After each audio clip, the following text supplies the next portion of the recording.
Hello po, ako po si Daniel. Welcome po sa aking 8 HTML tutorial, Tagalog version. Ang gagawin po natin ngayon is all about form. Okay? Form. Ano po ba yung form? Ibig sabihin po nito is magsasubmit po tayo ng mga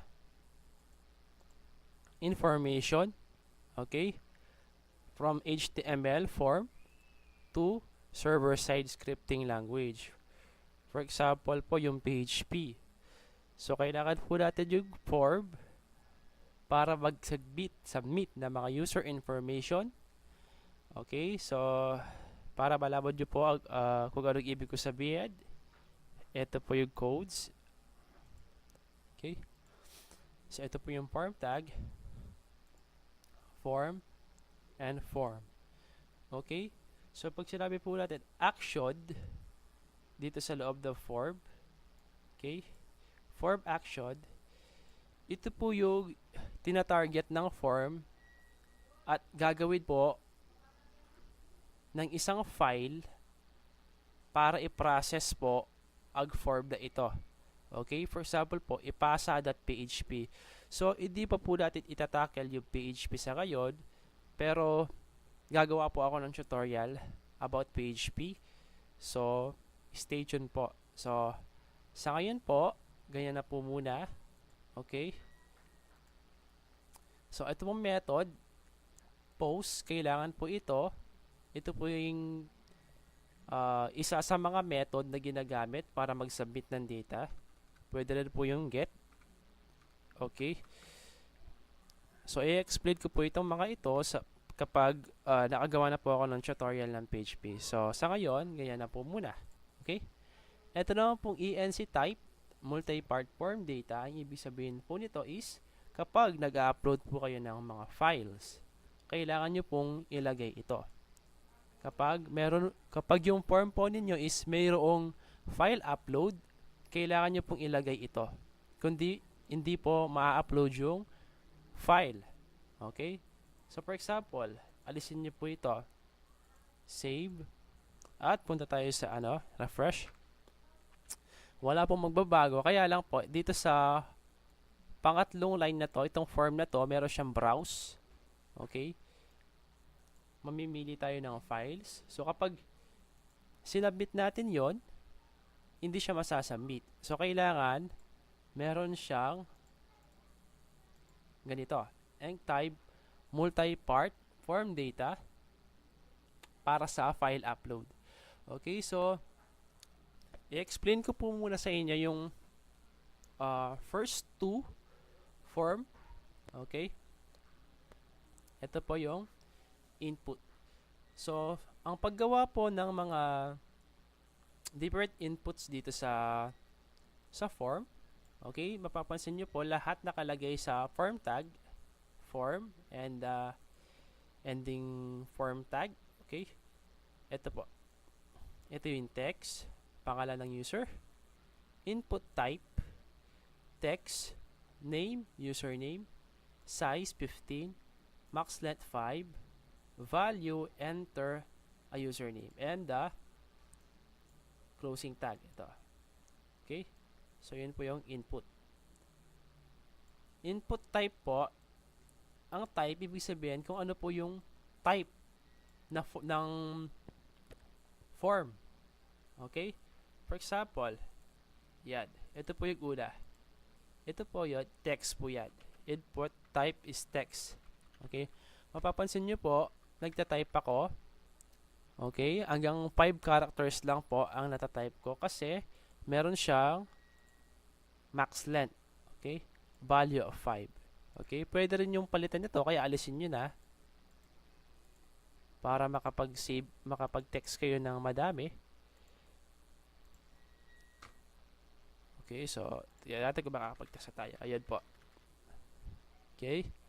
Another is yung value. So, ito yung default value niya.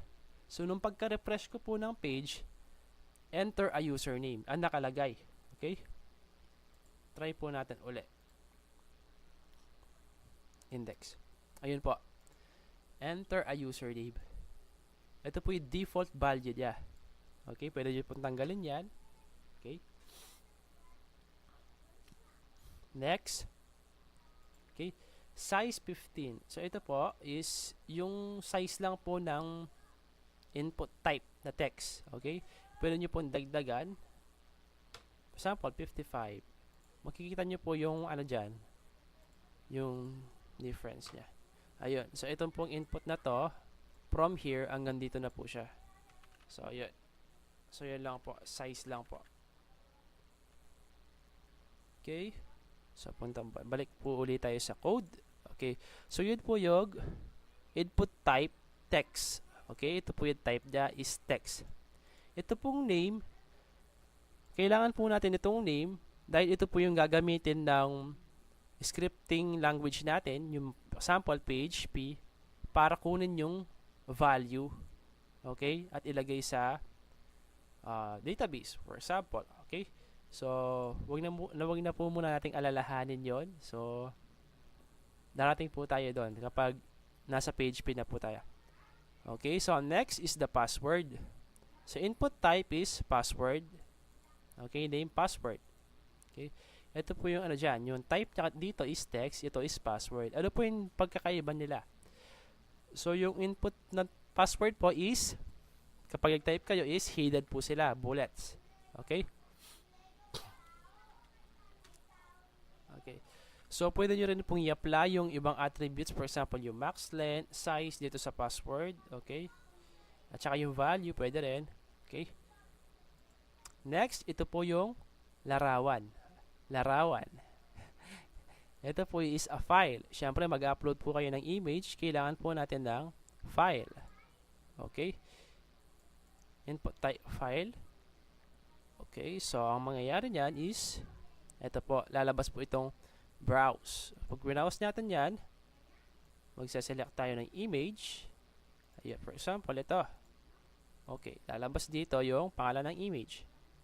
Okay, pag sinabit mo yan, okay, pag-browse ka ulit yan. Ayan. Kapag sinabit po natin, ang mangyayari po is pupunta siya doon sa isang PHP file. For example, ipasa.php. Okay, so sa ngayon, ganito po muna. Okay, so alisin po muna natin ito. Dahil wala pa po tayo sa PHP. Okay. Next is the input type radio. Ang radio button po, ibig sabihin is, you can select na, pwede po kayo mag-select ng isang item lang. Okay. Input type radio. Kailangan po pareho sila ng name, magkaiba sila ng value. Okay? Yung isa male, yung isa female, pero same name po sila. Type is radio button, nakikita po natin dito sa lalaki, babae. Mapapansin niyo po, magkiklik po ako doon sa isa, mawawala po yun sa isa. So, makakapili lang po kayo ng isa gamit ang radio button. Okay? Yung isa naman po is ang checkbox. Okay? Mga paboritong pagkain. Okay? Checkbox, foods. So, yung name para pareho po, yung value magkakaiba. Okay? So, sa checkbox po, ang pagkakaiba po niya dun sa radio button is makakapamili po tayo ng marami. Okay, yun. Checkbox. Okay. Next po is ang text area. Okay? Ito pong text area is para rin siyang text, kaya lang po mapapansin nyo, text area po ang nakalagay dito at meron siyang closing tag na text area. At hindi po siya input type. Okay, so text area. Okay, ito pong rows, para din po sa tables, rows, fork. Ito naman yung calls, column. Okay, so ito po yan. Ito po yung text area natin. Okay, meron po siyang value na this is a text area. Ito po sa gitna po ng dalawang tags. Okay, so pwede po tayo gumawa ng text dyan, madami. Ayan. So yan po ang text area. Okay? Meron pa po akong nakalimutang ilagay, so itatype ko lang. Ito po yung tinatawag nating option or select. Okay, so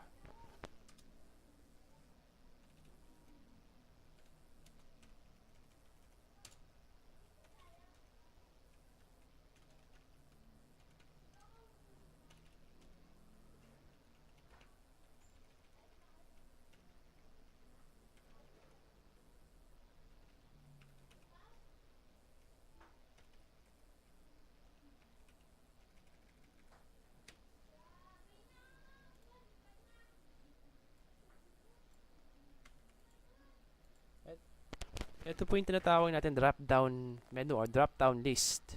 Ang tinatawag.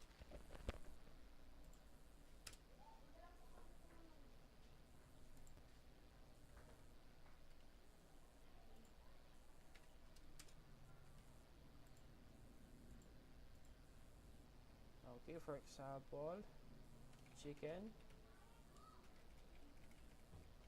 pork, and beef. Okay. Save. Kita niyo po. Ayun. So, maglalagay lang po ako ng break, line breaks.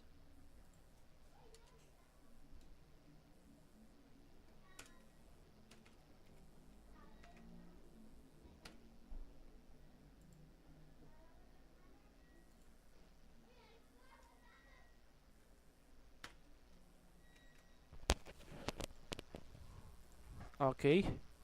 Ito po yung tinatawag nating drop down menu or list. Okay. So, ito po yung code niya. Select. Okay, select. Option. Maglagay po kayo ng maraming option. Siyempre, ilagyan nyo po na name. Okay. Lagyan po natin ng name.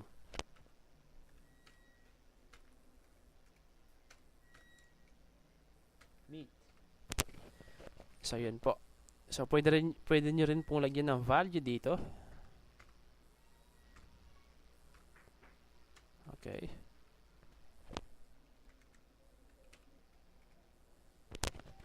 Value chicken. Copy. Control B.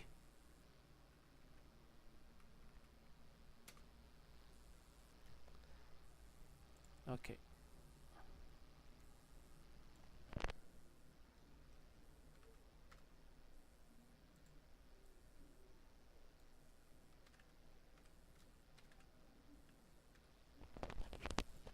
So, yun po. And the last one po is input type, submit. So, ito po yung pinaka-importante. Hindi nyo po masasubmit. Okay, yung form pag wala nito. So, ang value po niya is isumite. Ang kanyang type is submit. Okay? So, lahat po yan is nandito po sa loob ng form tag. Okay, save. Okay, so refresh. Lahat. Next. Okay, so yun po. Okay, so pag sinabit po natin, wala pong mangyayari dahil wala po tayong action. Okay, so hindi po niya alam kung saan siya mag-action. So ilagay po natin yung action dito. Dito, pang PHP or server-side scripting language. Ginagawa pong dynamic yung website. For example, action.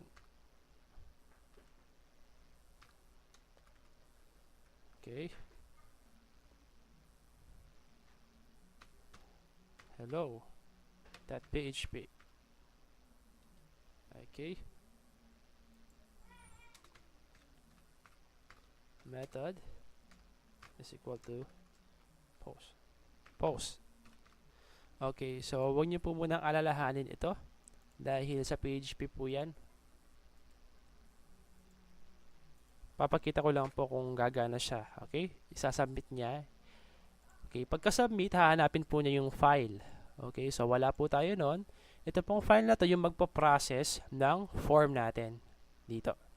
Okay? So, hanggang dito lang po. Maraming salamat po sa panonood.